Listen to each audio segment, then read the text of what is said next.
to an art business workshop. My name is Patrick. I run the marketing department here at Art Storefronts. And a quick agenda for the call, just to let you know what to expect. I'm going to give a little bit of a presentation up top, and then we open it up to Q&A. During the course of the presentation, I'm going to be mentioning a bunch of like links and reports and the this is and that's.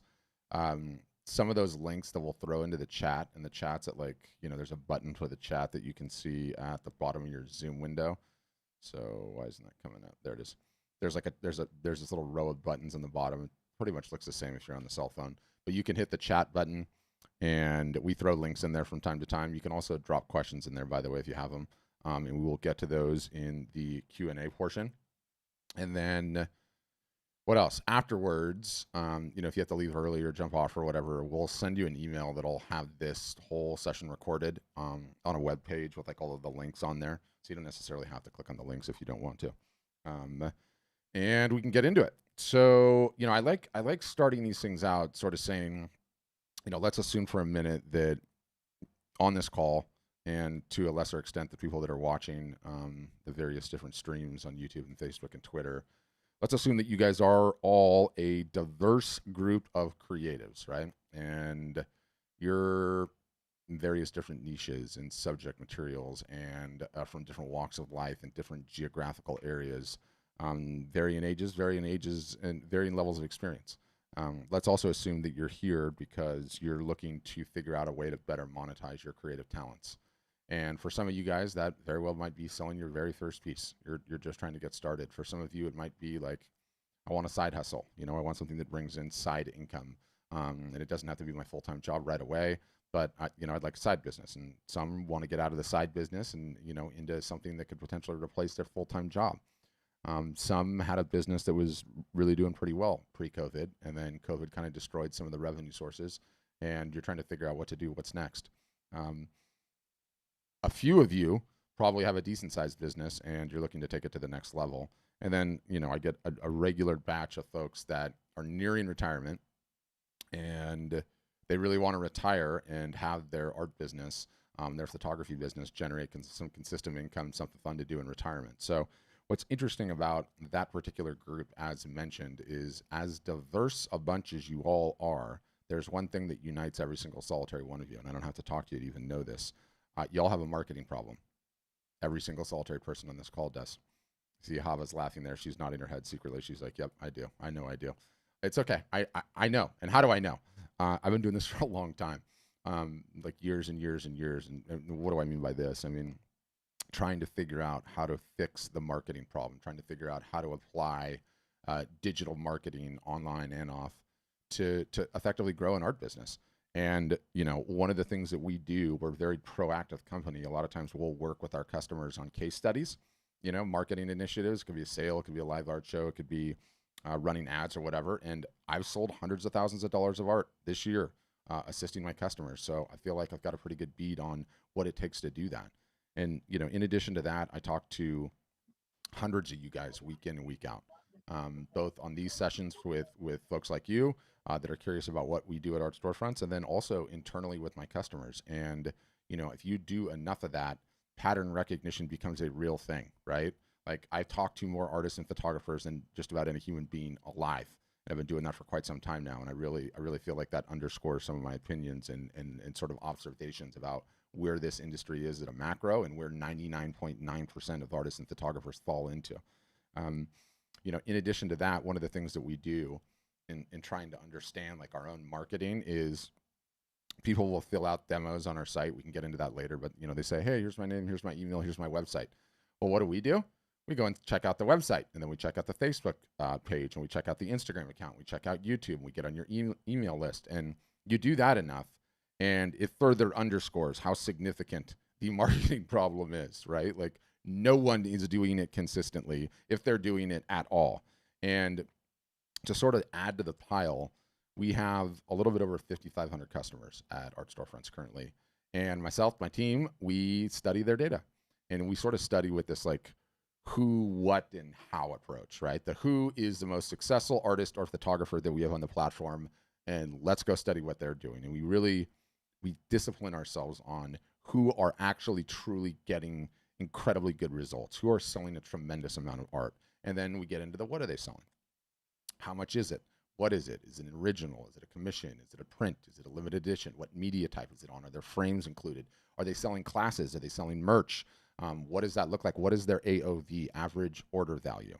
And then we go about into the analytics data and we say, how did they sell it? Like, did it come from an email on their list? Did it come from an organic search in a search engine? Did it come from a Facebook campaign or an Instagram campaign or from a live art show? And you combine all those, and I feel like we have some very sort of good insights into both the what and how you need to know that is actually growing creative art businesses. Like, what is driving that growth, that level of success? How are these people going about doing it? What do you need to focus on? What can you ignore, right?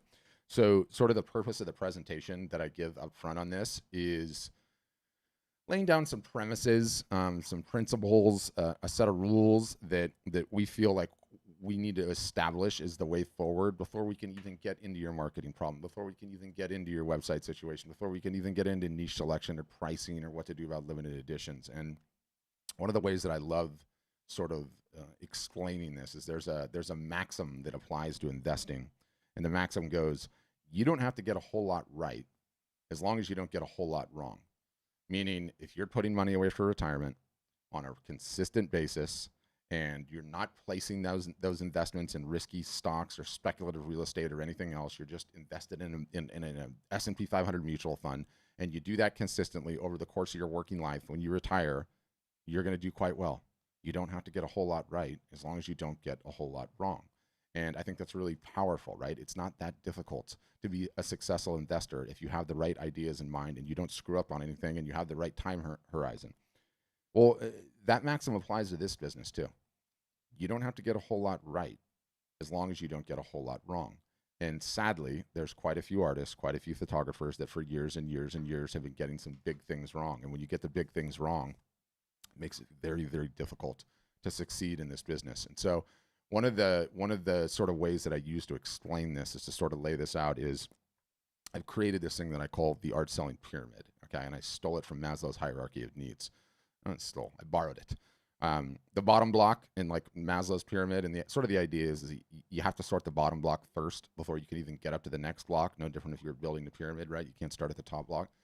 And in Maslow's case, the bottom block are the physiological needs. Like, we all need to eat, we all need to sleep, we all have to do that every single solitary day.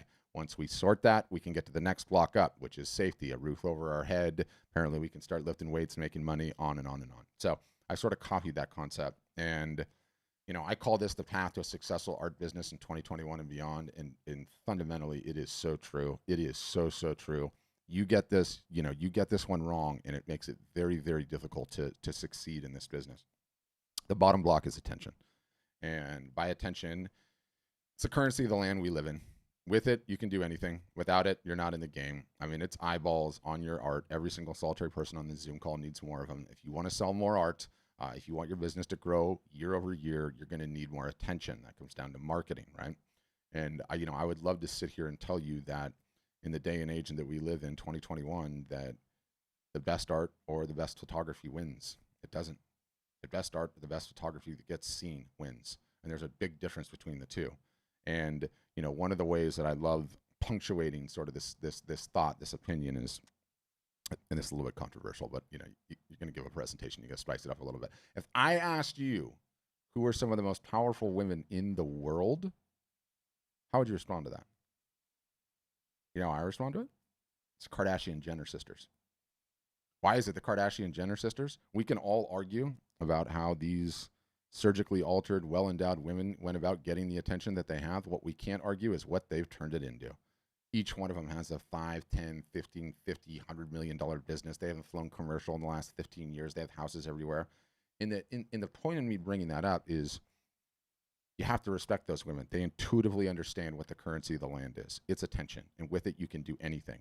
And to really drive the point home, if any of those gals decided to pick up the paintbrush tomorrow, or decided to pick up a camera tomorrow, they'd have a $10 million a year art business year one. And that doesn't really sound fair, right? Like, where's the meritocracy in that? But the point is, understanding how fundamental attention is to the world that we live in. It is the currency of the land that we live in, and no different than Maslow's needs, right? The physiological block is the bottom block. We all have to eat. We all have to sleep. We have to do that daily. That is a quotidian need. Well, if you want your art business, your photography business to grow, if you're not working on your marketing daily, I don't mean literally daily, but consistently, then the business is not going to grow. Okay, it's not going to grow and not going to go where it needs to go. So that's the bottom block, attention.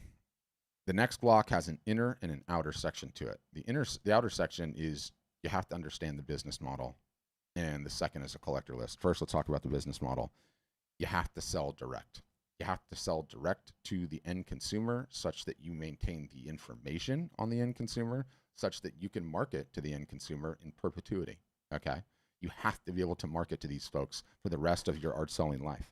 And the second part is you have to sell direct so you can build a collector list, okay?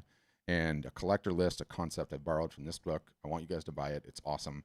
I don't get any commission for recommending it. I bring this thing up everywhere. Why would you want to buy this book? One, it's definitely skinny, right?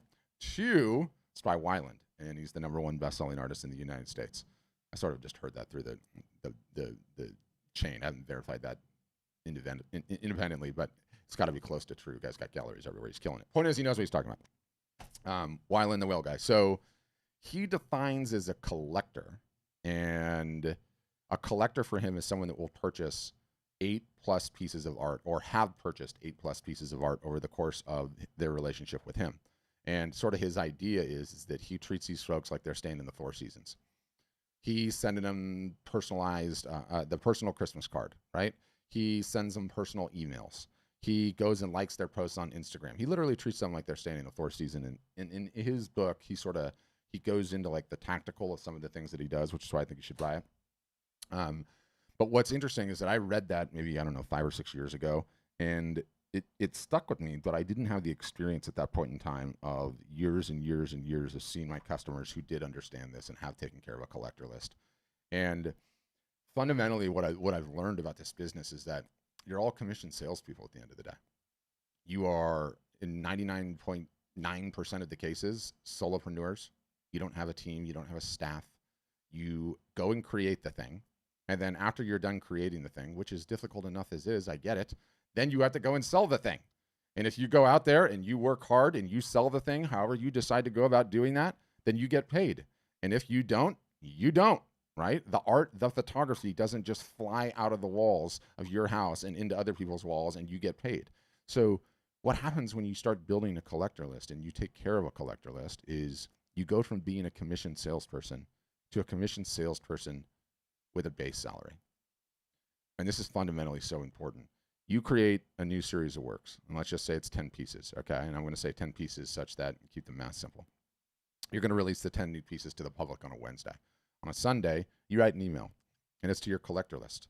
And you say, hey, collectors, as a way of saying thanks for your continued support of me and my artistic endeavors, I wanted to take this opportunity to let you know that I'm coming out with a brand new series of works, explain what they are, say you're going to be releasing it to the public on Wednesday, and you wanted to give them first look as a way of thanking them for their patronage. And you know what ends up happening? They end up buying some selection of the work. And it starts small at first. Maybe it's 1 out of the 10 works. So 10% of what you created is sold before you even took it to market. But I've seen it go as high as 50, 60, 70% with some of my customers. The goal is to get to 100%, right?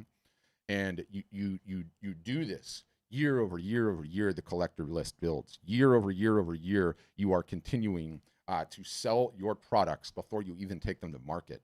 And I can't stress how fundamentally powerful this is. And this is one of the areas that is so brutally depressing about the exploitative relationship that is the gallery relationship to the artist, because you could be in a gallery for 10 years and derive a great income, but when you leave, you don't have any damn idea who purchased your work.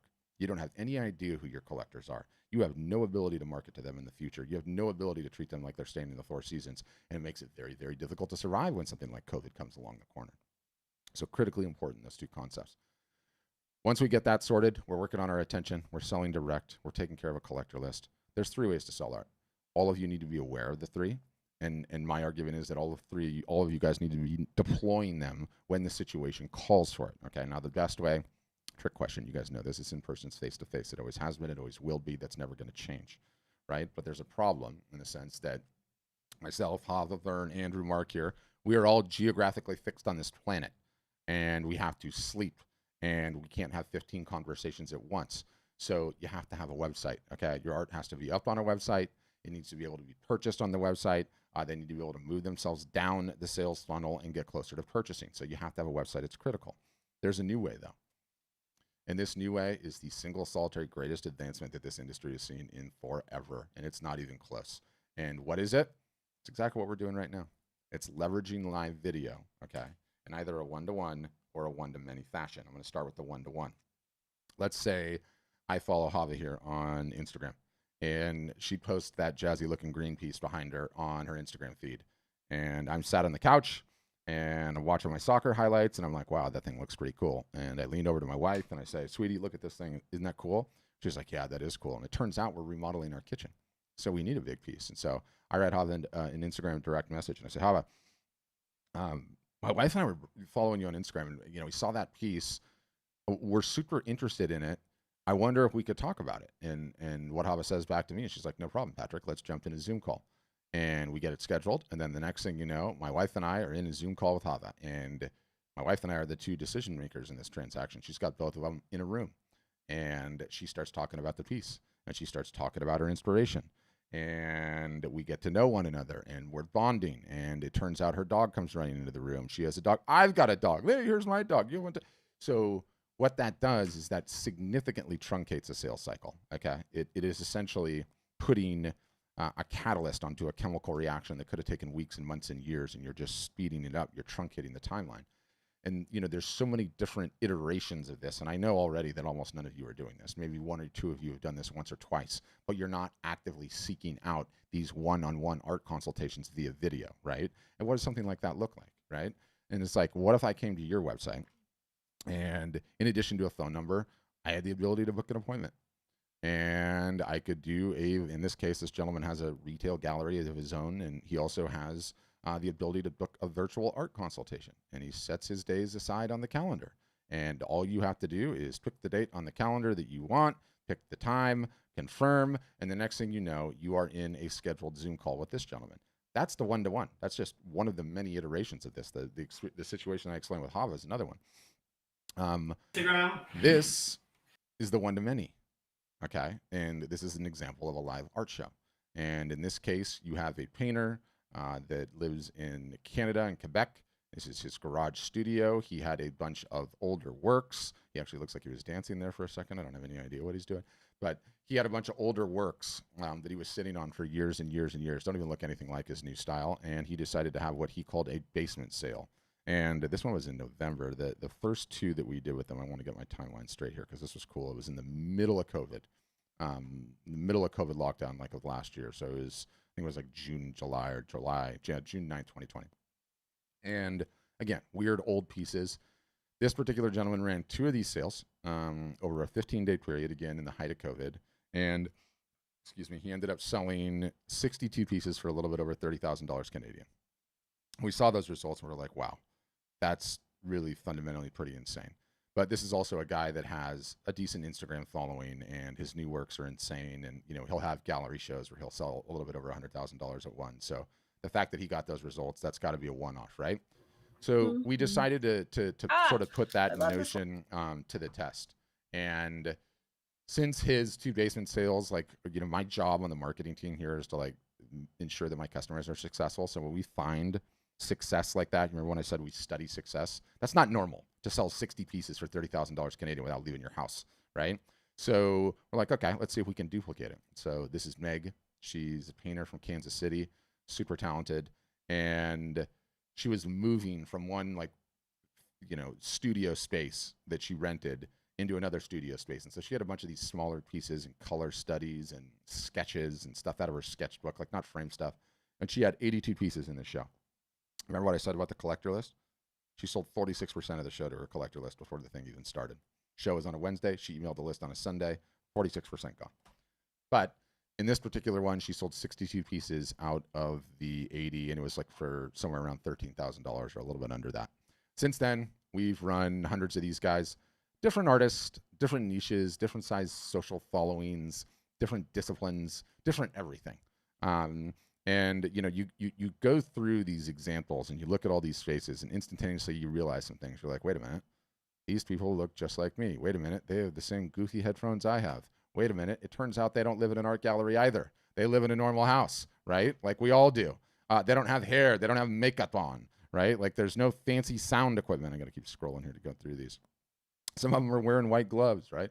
Some of them have the art on the wall behind them, but this is the most significant advancement in how art and photography can and will be sold that I've ever seen in my entire career of doing this, and it's been a long time. The fact that you can do this now and reach out and touch so many people and stand next to your art and be forced to merchandise and sell and show people that you're human and take questions live is it's staggering. There's literally nothing like this I've ever seen.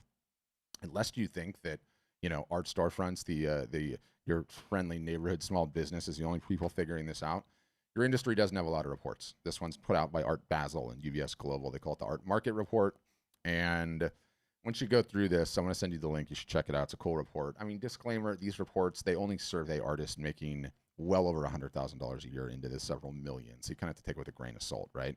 But they have this, yes, I get that you use cookies. They have this report, and in this report, I love this. And I quote, Chapter 5 looks at the online art market and the rapid evolution in sales in 2021. The chapter shows how the dealer sector shifted sales online in 2020 and at the development of the online viewing rooms, OVRs. And it goes on to talk about how much art was sold in 2020 via OVRs. OVRs, I found out now, is the buzzword that everyone's using. So you're going to start hearing it all now. Online viewing rooms. Do you know what online viewing rooms are? It's a snotty word for a Zoom call. That's it. It's a snotty word for a Zoom call. On one end of the call is the artist agent and or the artist and or the Christie's representative or Sotheby's representative, the gallery owner. And then on the other end are the high net worth individuals, firmly ensconced in their lovely leather seats, looking at the art and deciding what they want to buy. And so it doesn't matter if you're at the very bottom just getting started, just figuring this out step, or you're at the very top, snooty OVR, see you at the club step. Everyone is trying to figure this out at once. How to best sell art or photography via live video in a one-to-one, one-to-many facet. And before I move on from it, I want to kind of show you one more abstraction of it. And, one of the things that we're testing in our own learnings. My same buddy had a gallery show booked, and it was in the height of COVID, and not that many people could come to the show, but like the gallery owner was like, look, I don't care. I need to stay in business. You can run it. So he had to do masks and social distancing and all of that, but no one was traveling, especially in Canada where he's from. I think this was in Toronto. I can't remember where it was. Anyway, day after the show ended, exact same program. He's got his ear pods in. He's got his glass of wine. He's introducing you to the show exactly like it would have been if you were walking through. And he just walked through the show, and he showed all of the various different pieces, and he was taking questions live. And you feel like you're in the show. You feel like you're right there with them. You can see which pieces already have the red dot on them. Boom, they're sold. This guy's moving up in the world, right? And so it's really amazing. And as a result of running this live art show, which was really his gallery show, right? The next day, he was able to move a significant volume of the art that did not sell at opening night of the show and that did not sell to his collectors beforehand. So he did quite well at this show, and you can see the guy's got some crazy skills. Matthew Locke is his name, talented dude. But the point is, there's so many different abstractions and ways that you can look at this and contemplate this, right? Like, are you someone that's still doing the show and Thayer circuit? Fantastic. Throw a live art show at the show and Thayer circuit. You already paid a bunch of money for that booth. All you got to do now is turn the cell phone on and start talking, okay? And email it to all the people that couldn't be where you geographically are. This is the future, full stop. I don't want to bang the drum on it more, but I've never seen results like I have as a result of live art shows. It's a single solitary, most effective marketing technique and or tactic that's come down the pike since Facebook ads started, like 2012. Like, it's that effect. I mean, that's not going to mean anything to anyone. I'm a marketing nerd. Anyway, after we're doing the 3 ways to sell art, after we're working on our attention, we're selling direct. We're working on a collector list. The top block of the pyramid is everything else. You have a gallery relationship that's working. Is it ideal? No, it's not. They're only paying you 50%, and they're not giving you information on your collectors. But if it's providing revenue, I love revenue. Never walk away from revenue. So too with the online marketplaces, Saatchi, Redbubble, Fine Art America, whatever, eBay. Great, but it's got to be in addition to working the rest of the pyramid, okay? And so too show Thayer circuit, anything else. You take that pyramid and you multiply it by perspective, you know, I've talked to thousands and thousands and thousands and thousands of artists via video over the course of the last year and a half, and routinely on these calls, people in their 40s, 50s, 60s, 70s, 80s, and even sometimes people in their 90s. Okay, and you look at that and you sort of zoom out for a minute, and you're like, whoa, artists and photographers don't go through midlife crises. They don't retire. You're creators. You've been created to create, right? And you're going to keep doing this for the rest of your life. It's what fulfills you and sustains you. So when you zoom out and you look at that, for most people, you have, you know, for some a decade, for some several decades, from some 3, 4, 5 decades left to build your art business, your photography business, to monetize your creativity. So when you have the perspective of how long you have to get this pyramid right, it really puts you in a good place, because you got the time. You have the time to be able to get this right. Even if you're starting late, even if you had a great career and you're at the top of your craft and you're like, I have to start marketing all of a sudden. I've never done that in my life. I know that sucks. I know that's terrifying. But understand, if you don't get the pyramid right, maybe COVID clears, maybe another COVID comes. Maybe COVID doesn't clear. Maybe the Delta variant locks us all inside of our houses again. The people that understood the pyramid, the people that pay attention to the pyramid, that have their own collector list, that market consistently, that understand attention, COVID was a windfall in their business. It was a windfall. It was one of the most successful years they ever had. Why? Because all of the places in which someone could purchase art, okay, all of a sudden closed. Galleries closed. Show and Thayer circuit closed. Then everyone was locked down and at home. Everyone was finally staring at their white walls long enough going, you know what? I actually do want to do something about that. You know what? I'm not spending any money on travel. You know what? I'm not spending any money on bar night or babysitters or anything else. And so everything in the home decor market exploded, right? Everything from office chairs to swimming pools in the backyard to painting the house, upgrading it, right? Like all of that exploded at once. And then the places in which you could purchase art shrunk. And only the people that were left were the ones that were marketing direct, the ones that were marketing consistently, the ones that had a collector list, okay? And they thrived. They thrived. It doesn't matter what situationally happens out there, right? Like understanding that pyramid will make sure that whatever comes next, you're prepared for. You're not at the whim of anyone else, right? You have your own attention that you market to it. So, you know, you can take it cynically because a lot of that pyramid is what we provide, but you don't have to sign up with us to get it right, right? You can do it on your own just as easily. It's just so fundamentally important to making it as an artist. And if you get that stuff right, you don't have to get a whole lot right. You just can't get a whole lot wrong, right? Like that maxim totally applies. So that's my story. That's my pitch. We move into Q&A time. Let's talk about Q&A. If you're one of the brave ones that has your camera on, you can actually do like, hey, Patrick, I have a question. Okay, how I'll get you? And I'll know and I'll see it, right? For everyone else, there's at the bottom of the Zoom thing, there's like this little smiley face with a plus next to it that says reactions. If you click on that, that gives you the ability to raise your hand digitally. It kind of forms a queue and we get to know who's got questions. So that's super helpful. And you can do audio only if you want. You don't feel like you have to turn your camera on. I hate being on video. I totally understand it. You can throw your questions in the chat too. We'll get to those directly. And then also too, if you're one of the ones that's watching on the stream, and thanks Habibi, the saxophonist, for saying I'm awesome. I appreciate you. I see those comments too, and I can answer those and get into them. And it can be literally about anything. It can be about where you're at. It can be about the marketing question you have. It can be about what you think the biggest struggle in your business is. It can be about art storefronts. It can be about anything. Let's just open it up and get into it, see where we go. Hava, you're up first. Hi. And am I pronouncing it right? Is it Hava or Hava? Yes. Hava, okay. No, you got it right. Good. So I had some questions that you actually answered during your presentation. So, Wonderful. but I have some new ones. Okay. I'm actually already a member. You're already a member? I am, and my site's almost ready to launch. I'm just at the final stages. You realize that this thing is for non-customers. You definitely did not have to sit through that whole thing. We've got internal stuff for you. I've watched it several times. I've had a hard time getting on it. Got it. That's so funny. Okay. Well, go ahead. So I just this was already planned. I'm having a show in town, and it's not a gallery. There's no galleries in where I live. Yeah. All I'm good. in Ann Arbor, Michigan. There's a Okay. lot of people who love art, but there's no real galleries. Gotcha. But this is a nice space. It's like a community center Mm-hmm. / coffee shop with like a really good exhibition space. Mm-hmm.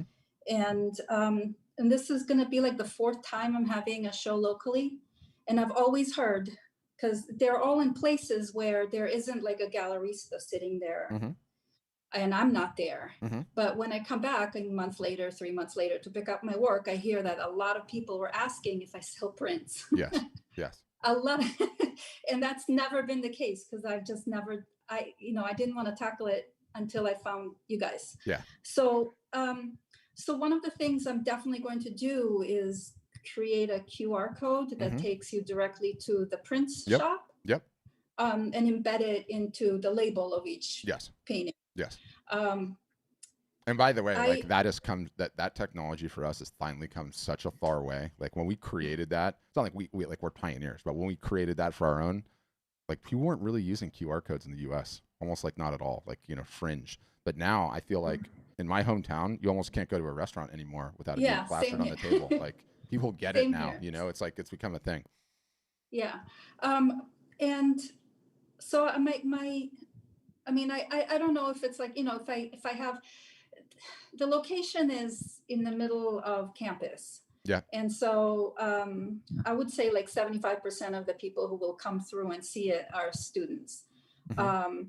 So I don't know if they're necessarily my clients or not, but maybe they are, because they have dorm rooms that they want to decorate. Yeah, So, and not just that, like understand, and this is just like such an important fundamental thing to marketing. And I should mention, in case it's confusing, we have a feature that you can output a QR code that will link directly to any of the products in your store. And so Yeah, when you're doing things in a retail capacity or an offline capacity, it makes sense to print out a little sign with the QR code, and if they scan the QR code, it instantaneously takes them to the product in your store. But hold on. I want you to hear this. So one of the things that I've learned doing this over the course of my career is that, everyone's followers fall into like a socioeconomic bell curve, right? And this applies to the kids at the university. So on one end of the socioeconomic bell curve, you have college kids. They're broke. They're likely not going to buy anything, right? Like maybe onesie twosies. It's probably one of the worst audiences you could possibly have. But just understand that. So they're down here, and then it goes, lower middle class, upper middle class, high net worth individuals, right? That's just the nature of our followers in general. And no matter what, that's the same for me, the same for you, independent of your show. And when you understand that, you don't worry about when you have an over amount of exposure to one or the other. You just realize you have to work on your marketing consistently. It'll go. And what I often hear, like, in Small Wins, the Facebook group, probably like 6 months ago, an interior decorator, a gal did a $60,000 sale to an interior decorator, right? And everyone was like, congrats. She went in there to like say, like, I got a huge win. I'm so excited. And everyone's like, how did you do it? Was it a marketing campaign? Was it a Facebook ad? Was it a sale that you had? How did you find her? Do you know this gal? She said? The interior decorator's daughter had been following me on Instagram for 2 years and told her mom.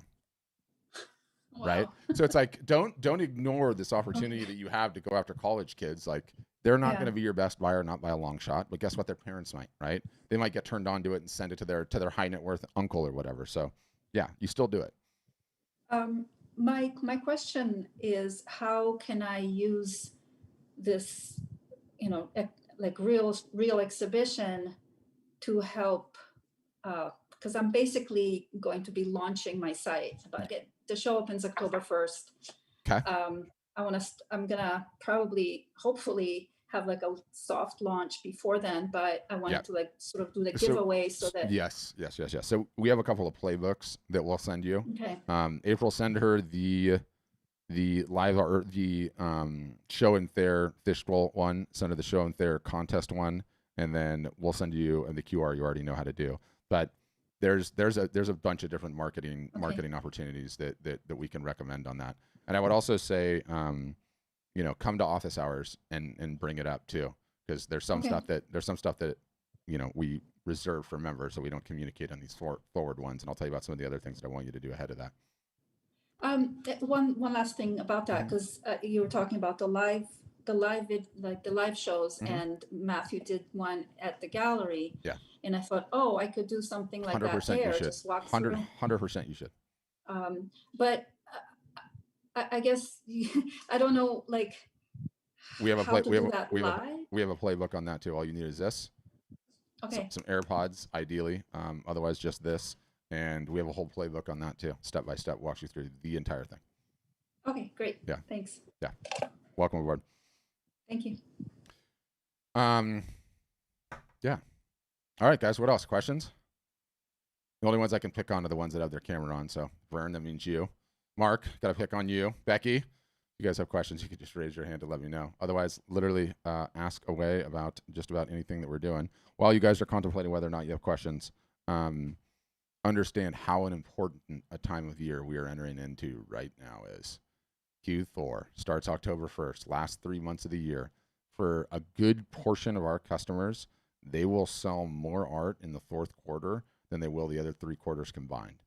And what do you have in there? You have holiday art marketing, you have Black Friday, you have Cyber Monday, you have Christmas coming up, and it's just a time when the wallets are out, and people are looking to spend money, and the difference between those that succeed during the Q4 and those that do not are the ones that do a little bit of marketing, get their art up on a website, and start running some sales. It's like the best time to have a sail in the water. So, okay, Mark, go ahead. Okay, hey, I'm Austin guy. Yeah. I have walked away from the art world for about 20 years, and I was represent myself as a sculptor. Okay. Back 20 years ago, Mhm. and just during the pandemic, I picked up some paintings, and they're a little large in variety, Mhm. and they're taking quite a while to develop, but they got a lot of soul in them, and I feel like I want to get them out and just possibly say, hey, this is me again, and getting past some fears, and I don't know if I've got enough of a portfolio to say, hey, here's my coming out party. Yeah. I mean, I've got some paintings that I did, throughout 20 years, but not enough to say, hey, here's this big repertoire of inventory. No one cares. No one cares. That's one of those. That's one of those mental roadblocks you put in your own way. One's enough. One piece is enough. I kind of feel like that. I've been having my art digitized, and I kind of feel on the realm that I would want to not necessarily sell originals, but just but I'm not limiting myself to that, but would think that the prints would probably be more of the avenue I'd want to go, and possibly hold on to my originals. I also I put in my work in NFTs, a couple of them. Not to say nothing's happened out of that, but yeah. It's out in the cyber world. Yep. So. Yep. And if only that was enough, right? I love NFTs. Really, huh? I love crypto, but the same problem is there that underscores it all, right? You have a marketing problem. You got to do the marketing, right? You got to get your art in front of eyeballs. I wouldn't wait a single solitary second. Don't take that as a sales pitch, whether you sign up with us or not. Like there's a famous quote by the guy that started LinkedIn. Like I always confuse him with Netflix or both Reed. Is it Reed Hastings or Reed? I don't know. It doesn't matter. If you're not embarrassed by your first version, you've launched too late. So powerful, and it's so true. Like, you got to just get going, right? Nobody cares how many pieces you have. There's no rule. You got 5, that's enough. Start going. Start marketing it. You'll never know. You'll never know otherwise if it's going to sell or not sell. You could sell out in 2 seconds. You could be roaring right now, right out of the gates, or it could be crickets, and you're on the wrong path. But you'll never know until you get that artwork in front of people. Thank you, Juan. It's Reed Hoffman, not Reed Hastings. Reed Hastings, an Neslick guy. Well, I kind of feel compelled to go pull one off the wall and show it to y'all, but for sure, and that's another common thing too, and okay. it's a trap. And you want to know why it's a trap? Because you're looking for feedback and you're looking for validation that your art is good, right? And I got you. No, but this is super important, and it'll be valuable to other people, so it's worth mentioning. These are the variants that it comes in. Everyone tells me my work is amazing and that I should really start selling it. Okay, I post my work to Facebook, Instagram, TikTok, and I get thousands of likes and comments and shares, and people tell me it's awesome. I've been in a juried show, and everyone looked at my work. I was picked up. It was juried. That was amazing. My photography has won awards. I've won several awards at different photo shows, and I say, fantastic. I'm going to come to your house, Mark, pick you up. We're going to drive into downtown Austin, have a couple of Shiner box, and then I'm going to take you to an ATM. At the ATM, I want you to show me a button for likes and comments and shares. I want you to show me a button for everyone tells me my work is great. I want you to show me the button that says I was in a juried show. I want you to show me the button that says my art's won, awards, right? And the larger point is that no one can tell you your art is good. The only thing can is the holy transaction, right? Is money changing hands from one person to another. And a lot of people will call up and say, hey, will you just see if my art's good enough to sell? I can't tell you if your art's good enough to sell. No one can tell you if your art's good enough to sell. It's like the only thing that can do that, I can't tell you your boat's going to float. The only thing you can do is put your boat on the water and see if it floats. And that's attempting to sell it. If you can sell it to people not named mom, dad, brother, sister, family, friends, you have a business on your hands. If you don't, then you have to keep creating until you do. And there's a blog post on that goes about it. But my point is, the reason I brought that all up, not to dress you down or anything like that, but I get the mental hurdles and the self-doubt and all of that. And that stuff will just remain forever. And what you'll tell yourself is I'll just launch when I have a body of work of 40. And you'll just keep going and creating and creating and creating. You never get any feedback. You never got any feedback on whether you were on the right track. What if what you were creating is not working at all? What if you need, as painful as this is to say, a flat rejection that no one buys it? Well, you know what you're going to do at that point in time? You're going to be like, okay, whatever I was working on creatively there obviously doesn't work, and I want to go try something over here. And, everyone is like, as human beings, a lot of times early on when we're just getting started, we internalize a lot of that criticism. And it's like, art doesn't sell, or I suck, or I'm not good enough, right? And then you know what no one ever tells you? Picasso died with 45,000 pieces of unsold work. That guy could have sold a piece of Kleenex with his signature on it. How did he have 45,000 unsold pieces of work in his collection? Because he was constantly trying and iterating and doing things. And then he was going and taking and seeing if it would sell. If it wouldn't sell, he'd be like, that was the wrong path. If it did sell, he's like, that was the right direction. And that's how he arrived at every single solitary one of his fantastic series. So, you have to take the work to market, and you have to find out if it will sell, right? It is a final, because I like this analogy. Let's take it at art. You and I are both chefs. We both want to be professional chefs and open a restaurant. It's been our lifelong dream, both of us. I go about it the wrong way. You go about it the right way. Let's talk about the wrong way. I start writing a business plan. I come up with the name for the restaurant. I go down to the bank and I get the loan. That's taken me 6 months already. Then I go out and I look for retail spaces. Then I go out and rent one. And then I go and rent all the kitchen equipment. And then I hire a maitre d'. And then I decorate the place. And I get some art in the place. And all the kitchen, the napkins, and everything else. And then I open the place up. And you know what I find out? Nobody wants to eat my damn food. I've just wasted hundreds and hundreds and hundreds of thousands of dollars, as well as all of that time. And I didn't figure out the fact that nobody wants to eat my food. You know what you did? You're like, I want to start a restaurant, but I got to make sure this is going to work. And you know what you do? You went to Costco. You got a little roller cart, and you rolled your tacos unannounced into an office building. The smell started wafting up through the floors. Everybody started coming down and buying your tacos. And they're like, oh, damn, these things are good. At the end of the day, the building owner comes down to you and says, hey, that was amazing. Will you come back tomorrow? Guess what? You have validated that you have a product that the market wants. Could have gone the other way, though. What if it didn't work out, right? And your tacos bombed. You're like, okay, no worries. That's my fastball. Now I'll pitch my slider. And then you go into a different office building the next day, because you can also do a mean burger. And all of a sudden the line's out the door for your burgers. You now know you have a product that's ready to sell, right? So don't be me wasting time on the paperwork and getting a bank account and a tax attorney and everything else. Get the product to market and attempt to sell it. That's the only way you'll ever know. Okay, thank you. Yeah. And by the way, I've done exactly the stupid thing about 55 times in my life. So trust me, I know not to do that. Like you gotta get it to market, right? You gotta find out that there's an audience for what you're selling. So yeah, got myself ranting there. Oh, that's right, Becky. Okay, let me find you, Becky. Where is Becky? Okay, Becky, all you have to do is unmute. Mike's in the bottom right-hand corner. Or left-hand corner, somewhere around there. Yep, gotcha. So I'm here? You're here. We got you. Okay. I've had my list that I've collected over the years, people who have bought my work. Wonderful. And there's a lot of people that I don't know because, like you said, you sell it through a gallery. They don't keep their list of who bought your work and that sort of thing. What I want to know is, how do you get a list for a national market, or how do you get on, I sold at auctions, but it wasn't Christie's auction. How do I get on their list? how do you get on the list?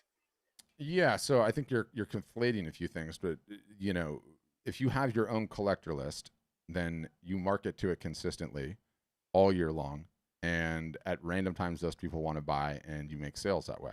In terms of getting on someone else's list, all that is more indentured servitude. Getting on someone else's list just means that they're going to keep the information on who's purchasing your work, and your business is not going to grow year over year. So my contention, you know, like I laid out in the presentation, what we believe as an organization at Art Storefronts is that you need to sell direct, you need to maintain your own contact information, you need to market consistently year over year, and the business will continue to grow.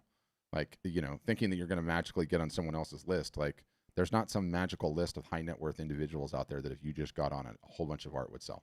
That's like Bigfoot. Everyone's heard about that. No one's ever seen it. And another little dirty little secret is like, you know, Sotheby's or any of the big auction houses, the sheer number of artists in residence versus artists that get into those houses is so small, your odds of winning the lottery are higher. It's not a marketing strategy to say that I want to get on there. A proper strategy is I'm going to go make a ton of noise as an artist by working on my marketing, and those people are going to come to me, which is how it works. It doesn't ever work that like you're going to just go pound and call and bang the drum. Oh, I'm sure somebody dedicated has pulled it off before, but that's just not the way that it works. So, you know, you don't need to worry about that. You just need to start out fundamentally marketing to the list you have and then growing your list, and, you know, having the perspective of being able to do that for a couple of years consistently, and the business will start growing. And it grows year after year after year, and the process doesn't really ever change. Well, and the other thing, I had a blog spot because Mm-hmm.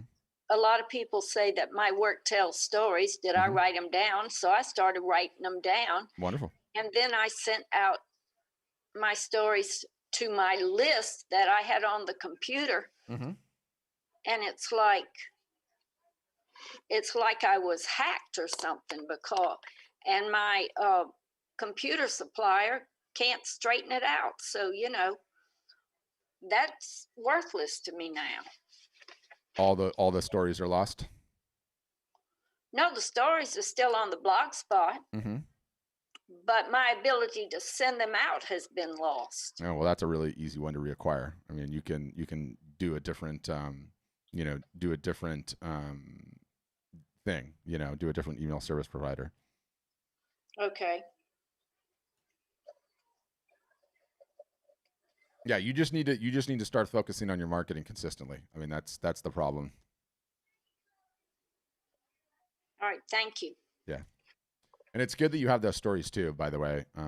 You know, stories are so fundamental in selling art. Like what an important thing. They are so significant in going towards selling the work. And the fact that you have all those Blogspot ones, you know, you can put those pretty much just directly right onto the product pages when you set up a site. And you know, there's the piece, there's the story, and that's. Well, I'm lucky. I'm also a professional writer, so it's no reason why I can't do the stories of my art. That's exactly right. That's exactly right. We can help you, Becky. You should request a demo, which is, I should mention that too. So the demo is like, today is like the, you know, sits on top of figuring out all the what we do. You kind of just have to nod your head and say, okay, that's right. That does make a lot of sense to me. I do have to be selling direct. I've never done that in my career. I'm not working on my marketing consistently. Like, those premises are so important to understand. Once you sort of nod your head at those, the next step is we do like a demo process. It's essentially, it's test driving the car, right? And it's a private one-on-one Zoom session with you and somebody on our outreach team, and they'll walk you through all the bells and whistles of everything that we do and tailor the presentation to you. I do like the idea of the online viewing room. I'm real excited about hearing you talk about that as well. Wonderful. I think I can do something with that. Everybody can do something with that. Because I'm really an old lady, you know. I got to really get working on this. Yeah. I had a birthday this week, so. Well, happy birthday. Thank you. Yeah. Yeah, it's all good. You still have time, right? Like, you know, no one ever wants to quit creating, right? And it's like, you know, if you don't want it to be a hobby and you want it to be serious, then you have to take it seriously. That's what I would say. Hava, you're up next. Go ahead. You kind of started talking about this story. The stories, I just noticed that it must be like a millennial thing that suddenly everything needs a story. And I'm just wondering, like, how important is it to have, uh, like, my art primarily is abstract botanical art, like, Mm-hmm.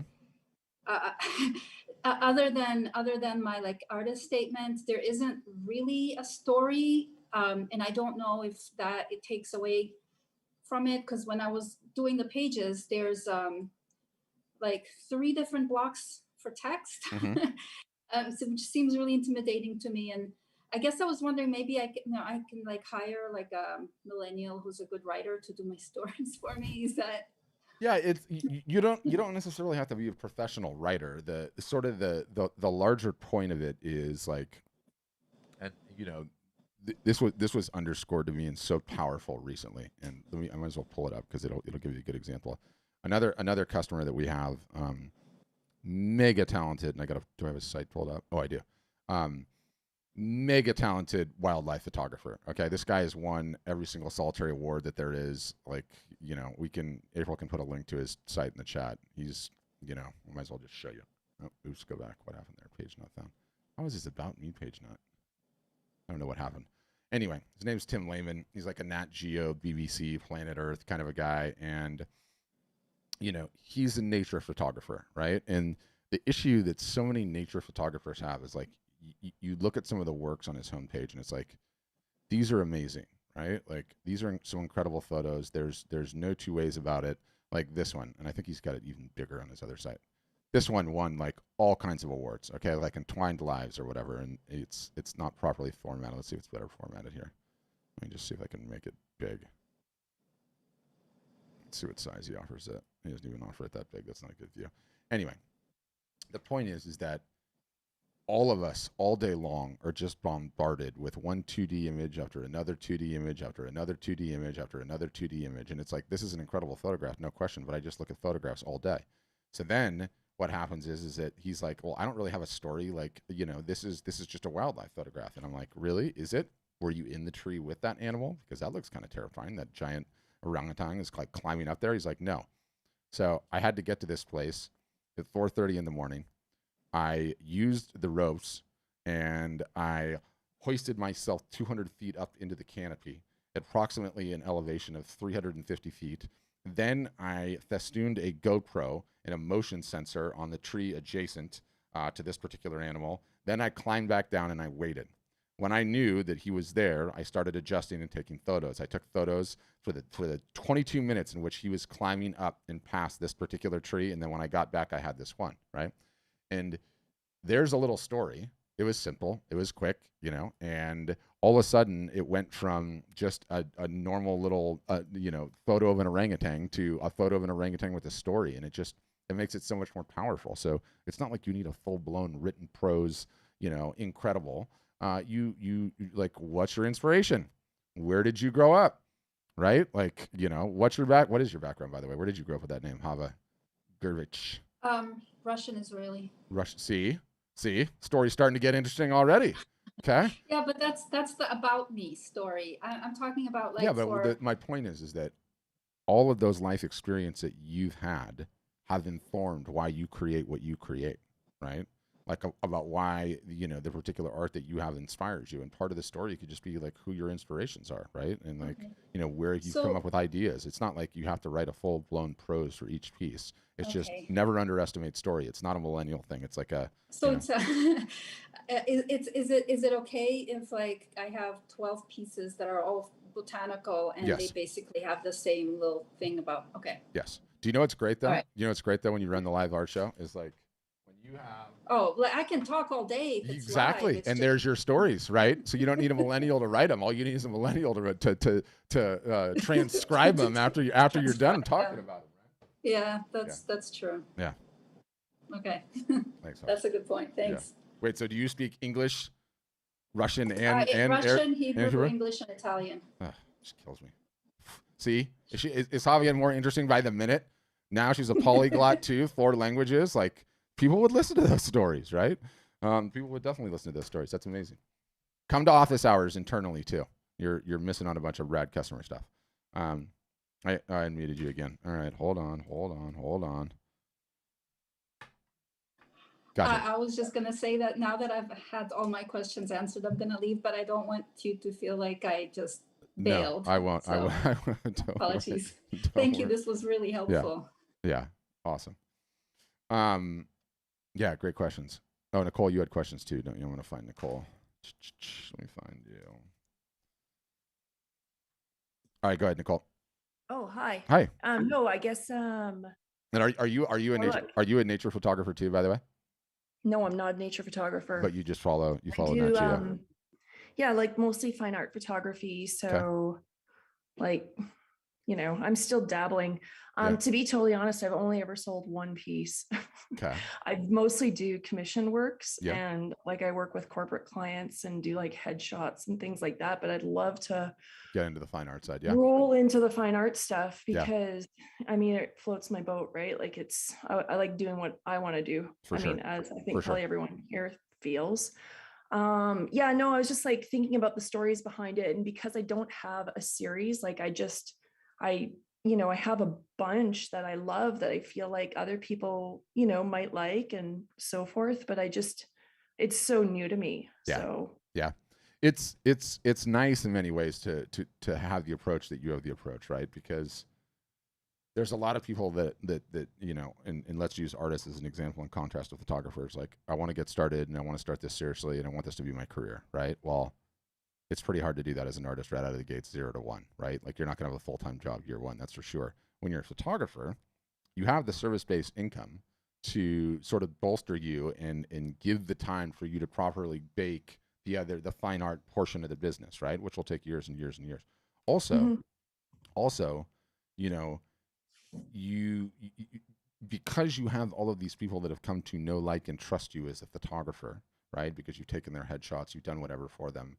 You'll be surprised at how many of those people will buy your fine art once you get a little bit better at letting them know you actually are selling it, right? Which my guess is you've probably done a lousy job at, because everyone does a lousy job at it. So that's a great side of it. Another great side of it is once you nail down and have POD on lockdown. POD is print on demand, right? And so let's say you signed up with us and you had a site and you integrated so that you could order any media type at the snap of your fingers. Well, it becomes very, very easy. And let me just show you, because it's better if I do show and tell. You're gonna have to bear with me though, as I got to go get my stack here. Okay, give me a sec. Mhm.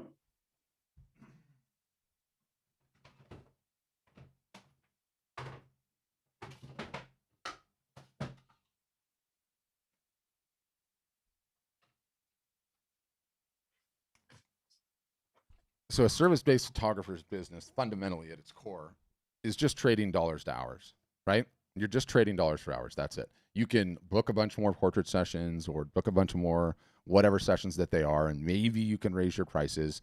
But it's just trading dollars for hours. That's it. Well, that's the impetus for all Oh, this because I'm like it's a huge working problem. my butt off. I know, Yeah. I know, I know. It's a huge problem.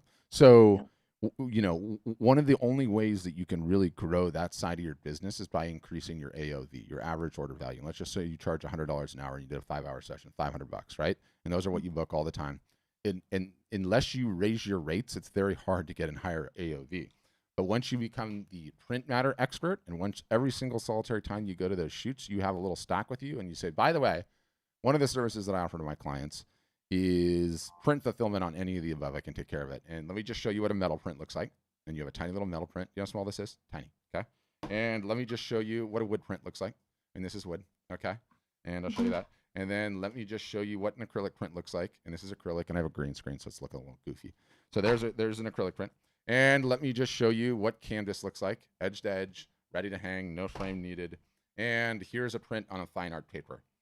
And you let everyone know on every one of those sessions, which I'm sure you get a mixed bag. Yeah, you've got your corporate clients, but yeah, your friends, get you to do the Christmas card and this, that, and the other.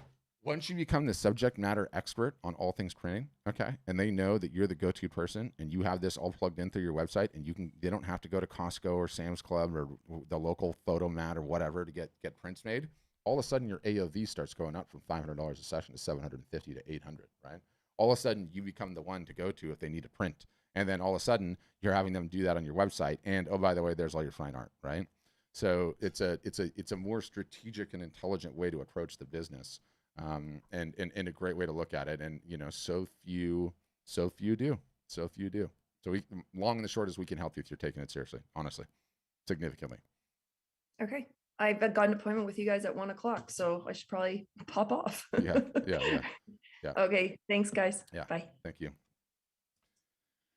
But I go on that rant all the time because it's like there's so many fantastic photographers out there that they wanna expand and they wanna move into fine art and they wanna grow that aspect of their business, but they don't ever focus on the AOV of the business. And it's so important, the average order value. And when you become the subject matter expert with prints and you have prints on author on your website that gets shipped to their door without having to do anything, it is just extra revenue that's just waiting there, right? And the age old like AOV play of all AOV plays, early when McDonald's opened, you would go to McDonald's to get a burger, right? And so someone, I'm assuming Ray Kroc or someone in marketing was like, do you know what we can do to increase our revenue? When people come in here to get a burger, all I want every single solitary customer to say, right, the cashier to say, is, do you want fries with that? Do you want fries with that? And let's say burgers back then were $2. So the average order value of people coming up to McDonald's at that point in time was $2. And they sold the French fries for 50 cents. And just by every single solitary cashier, for every single solitary customer that came into McDonald's, whatever this was in the 50s or 60s, they said, do you want fries with that? And how many people said yes? A whole bunch said yes. And the next thing you know, the average order value went from $2 to $2.50. Well, that's how you grow a business, right? And, you know, fast forward today, they're all combos with everything included, even crap you don't want. So, yeah, there you go. There's the AOV play. It's an interesting thing. And somebody's saying on YouTube that they're having a hard time hearing me. Are you guys having a hard time hearing me? I don't think so. If anybody is, just let me know. I can turn levels up, but I certainly sound loud in my own headphones. But yeah, good session today. And going back to the Q Thor, it's so important, you guys. It's so important. If you take one piece of advice from this call, it's Q Thor is the single solitary best time for a working artist and or photographer to be selling their work. It is coming, and I used to love it because it would actually start the day after Thanksgiving. Those days are done. Everybody in a race to one up somebody or the next person. They're constantly just moving Black Friday deals. Like, you know, it used to be Black Friday day after Thanksgiving, and then it was pre-Thanksgiving. And then like the first people started going at the end of October, and that's literally what it's come into now. And now October starts, and the consumer frenzy is just whipped up on all fronts. And it's sort of like, you know, everyone's out at sea fishing, and the fish are all way down on the surface. And it turns out all of the boats start putting fish food in the water, and it brings all the fish to the surface. That's like sort of the analogy of, you know, if you are attempting to sell anything, and you are not actively marketing and actively running sales in the fourth quarter, you are not taking your business seriously. You are just not taking your business seriously. So one of those things that I think you should focus on, and there's still time to get live. You know, if you end up signing up with us, we'll have you up, running live, and getting your first marketing initiatives in the water so that you're ready to go and you're ready to start selling Q4. And I'm an optimist. It sort of seems like COVID numbers are going down, but God forbid that thing flares up when the cold weather flares up. And, you know, the difference between those that sell this Thor and not are going to be the ones that have the ability to market online. No different than last year. So I think it's very important to just have those thoughts in your head and be ruminating on that and say, okay, that's probably a good idea. That's probably something I want to be doing. So that's what I would say. But what else, guys? Questions? Yep, Vern, I got you.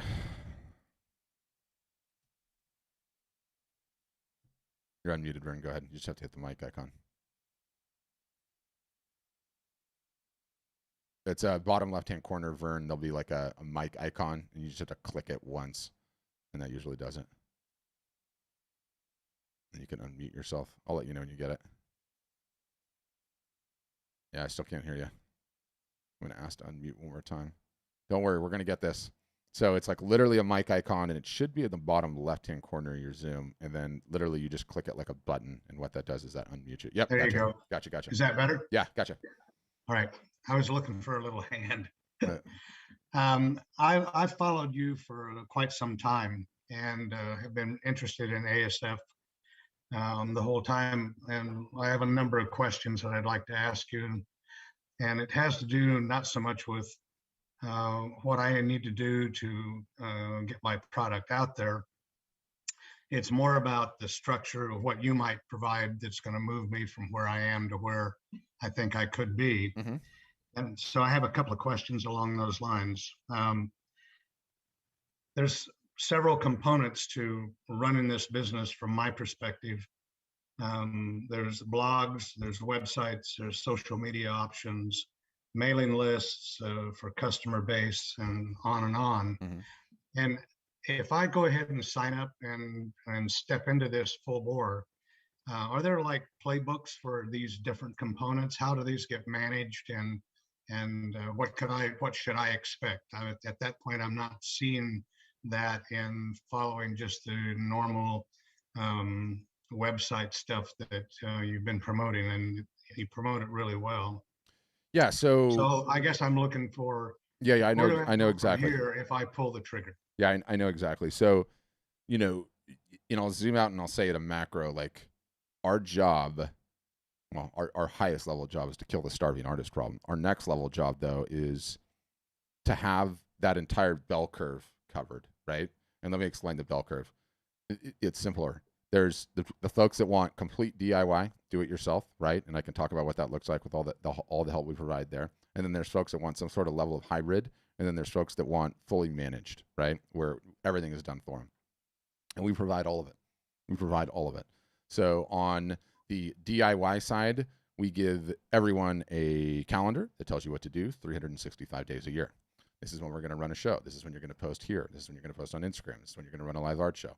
This is when you're going to just post regular content. Here's the content to post. Here's the email copy to use. You've never posted on Facebook? Here's a playbook that teaches you how to post on Facebook. You've never run a live art show? Here is a playbook that teaches you how to run a live art show. We call them playbooks. They're step-by-step audio video tutorials on how to do all the various different marketing aspects that we require, right? The next step from there, because do-it-yourself education and a calendar is not enough, is we run what are called office hours. It's no different than what you're doing now, except it's for customers internally. It's every Tuesday, every Thursday, 51 weeks a year. Put all of our customers that want to attend in a Zoom like this. We teach the various things live and in real time. Afterwards, we unmute everyone. You come on. You can ask whatever questions you want.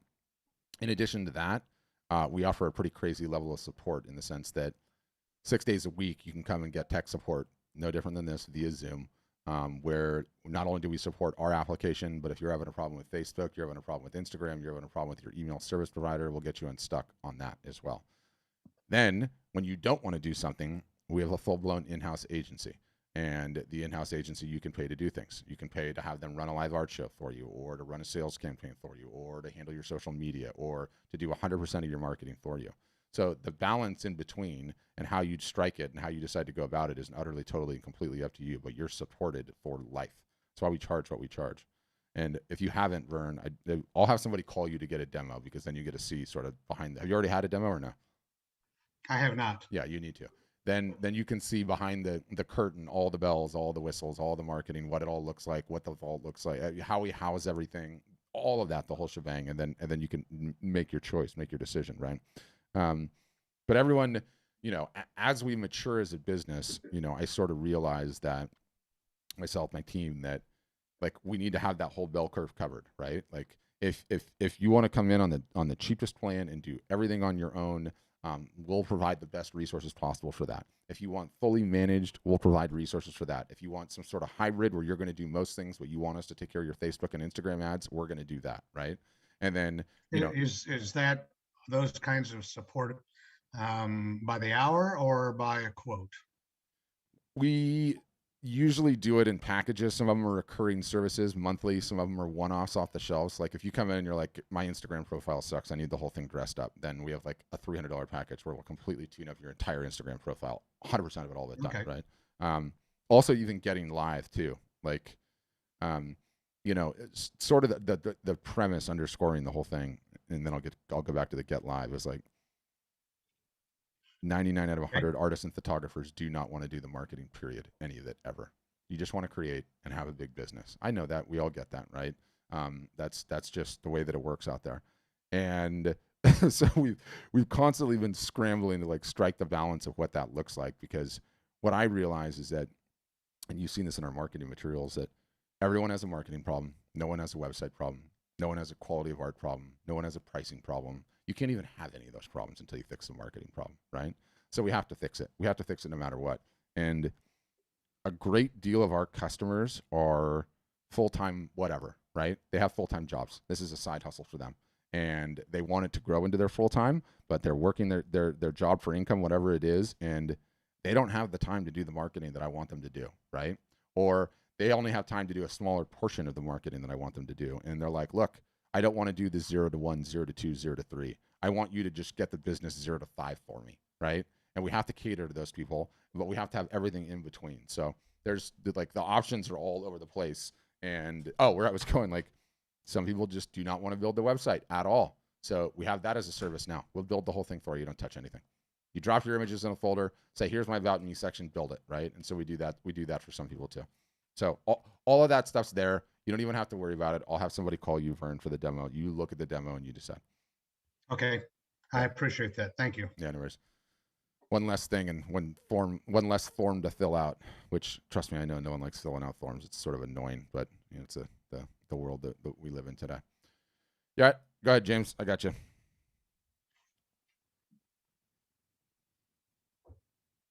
You'll have to unmute, James. I can't hear you. Did I get you? Maybe I didn't get you. Hold on. Yeah. It looks like it's working, James. I can't hear you, though, James. My guess is that you have like the wrong mic selected. That's one of these things that happens on Zoom all the time. You muted again. So what I would do is I would hit the mic icon, James, so you're unmuted, and then there's like a little arrow to the right-hand side of the mic, and that lets you choose what mic you're using. And a lot of times the computer will just pick the wrong one because, you know, Murphy's Law. They love showing up. They love showing up when it comes down to tech, let me tell you. And it's weird, too, because James has done like 5 of these things, and he's never had audio problems one time. Don't worry, James. We will wait this out. I'll see if anyone else has a question while you're doing the tech supports.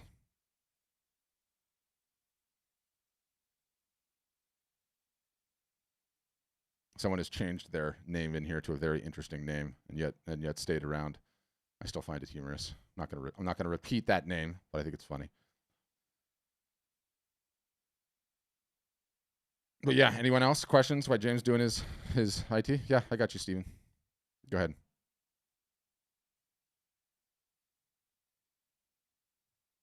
You got to do the same thing, Stefan or Steven. Bottom left-hand corner on the mic icon. Yep, gotcha.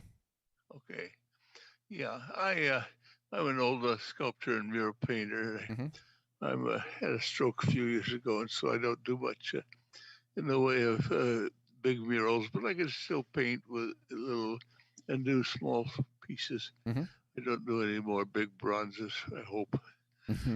But I have a collection of a friend of mine from the mid-50s, an incredible artist from the Bay Area, quite popular. And I would, you know, he has this huge big workshop and a gallery in it. And I have maybe 30 or 40 pieces of incredible work that she's done. I'd like to move them on. I just need to downsize and get ready. I'm certainly not. And so I'd like to know the best way to maybe, I don't know, one a piece at a time, or. Yeah, you want to de-accessor our collection. We're not the outfit for that, just because you know you would. It's not like we're a marketplace or like an agent that sells art for folks. I mean, I don't. Is the artist in question still alive? No, she passed about maybe 30 years ago, maybe more. Got it. Yeah, got it. At least that. Yeah, I would probably try to find like the local dealers in the town that she's from and contact them and let them know that you have this large collection of her work and see what happens. It probably wouldn't take you that many phone calls. If she sold well back then there's probably high demand for those pieces. Yeah, well, it's wonderful stuff. It's really, really powerful. Yeah. I almost wish I didn't have it, though. It's you're taking up a room and it's not good. We can't be appreciated. Right. I appreciate you saying that. Yeah, that's what I would do. you'll never know. There might be a market for it, there might not. And then, if there's, you want to find out first that, is there a market for it or not? And, if there is, and then you can sell it. If there isn't, you can always donate the work if you're so inclined. Okay. Yeah. Well, maybe we'll work on one of those ways. And the other thing, I'm not completely aware of all of the services that you do, because I've always worked on commission and have been so busy with that. Now I'm getting to the point where I've got pieces that have been 30, 40, 50 years. I started and fiddled with the stuff I liked myself. Yeah. And I'm finally finishing up a bunch of those. And so since I got a couple of commissions hanging, but I'm not going to worry about too many of them. But I'd like to move my stuff better, and I really don't do much with techie things. I've always been so busy alone. Yeah. That I did not have time to worry about it. No, I understand. Yeah, I don't know if we're the best fit just because it's sort of out of our wheelhouse of experience. If you said like, I really want to work hard at my marketing and work on my business and grow my business and get my name out there, but it sounds like you more just want to downsize your collection, right? Move some of the existing inventory that you do have. Yeah, I would really like to get that big old thing. It's 40, 50 by 50 shop, and the part of it's gallery space. I have an idea for you. I've got a gallery owner that I know that I could connect you with that might entertain taking a look at some of that work actually. So what I'll do is I've got your email from the Zoom session. April, will you send him Wesley Barnett's info, and he'll contact you and talk about the work, and you can see how that goes. Good. Yeah. All right. Much easier. You'll like Wesley. He's a good guy. He's got a good retail gallery. So I'll have him contact you, Stan. Well, thank you. Yeah. I appreciate that. Yeah, it's my pleasure. Thanks for coming to the session.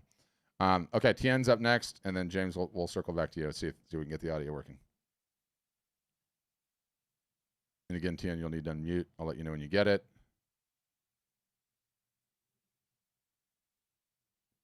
Boy, there's just the Zoom bug today. So bottom left-hand corner, just got to click on that mic. If Steven got it, Tien, I think you can get it. Okay. Gotcha. Okay. So can you hear me now? Yeah, I got you. Oh, okay, great. I've recently retired, and Congrats. over the last few years, I'm just cranking out a lot of architectural watercolors, and some of them are really quite nice. Okay. But I don't. I'm not a business person per se. I'm a retired architect, and I just don't know how to move forward.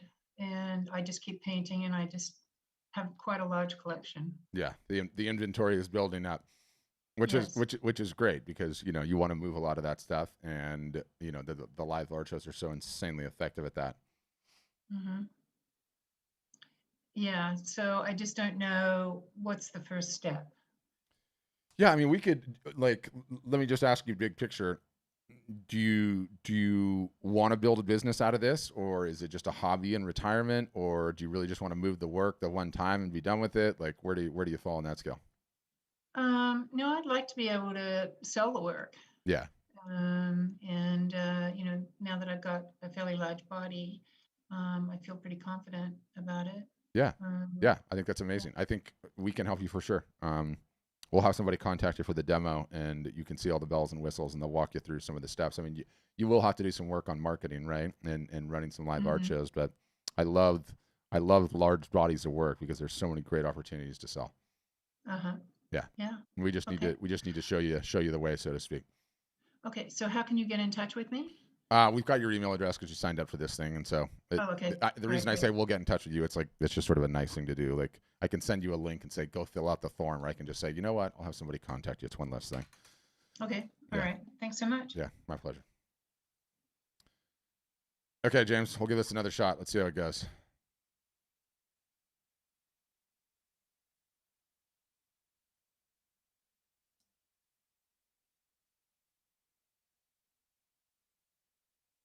Zoom gods just might not be on James' side today. You never know. It's hit or miss. Here's what I think you should do, James. In the number one tech support thing, what do we do when something's broken? Restart the Zoom, James, and see if you can get back in. My guess is that if nothing else is working, that'll likely fix it. So just close the whole Zoom session down and come back in the same way you did the last time. And I'll keep blathering on until you get it? Yeah, so you're unmuting, but the audio source is wrong. I would just restart the Zoom, James, and see if that does it. And we'll see where that goes. What else? Did I miss any announcements, Juan, April, that you can think of? Can't remember if I did or if I didn't. Maybe I did. I don't know. A good session today, regardless. And like I said, never underestimate Q4. It is coming. It is going to be fantastic. I don't know. I'm an optimist. I think we're getting past this damn COVID situation. But if we're not, my goodness, it's going to be a big one. It's sort of amazing that art and photography sales was just, it experienced a windfall the same as everything else that in home decor, because we're all spending so much time in our house, and very few people are going back to work. There's still people that are leaving the cities. There's still people that are getting bigger houses because now they need offices, and it's just a fantastic time for wall art. Independent of everything else, like things are really just humming. All right, James has been on like 5 of these things, so I think I'm just gonna leave it there, and he can come to another one. Oh, here he is, right when I'm about to head for the exit. James, come back in. Let's see if it works. All right, James, I see you made it back in. Let's see if it goes. I'm unmuting you right now. Isn't it funny? Like 90% of tech issues can usually be solved with the restart. But James, are you there? Oh, boo. His situation is something else. Yeah, the next thing I would say, James, is probably something maybe has a hold of your mic, like a previous program or something, and sometimes they don't release it. That's what happens sometimes. So I'm a huge nerd, and I know these things. So you would need to restart the entire computer and not just Zoom, and that might do it. But you've been to a bunch of these, James. I'm running out of steam. Do you want to throw your question in the chat, and I can try to deal with it, or you want to just come back to another one? Yeah, okay. All right. We'll see you at another one, brother. But thank you guys. Thanks for coming to the session. Super enjoyable. We'll reach out to everybody that we said we would. I'm gonna send you the video, the replay, the links, everything that I want you to check out on the webpage after the fact. So look for that email, and hope to see you guys on the inside.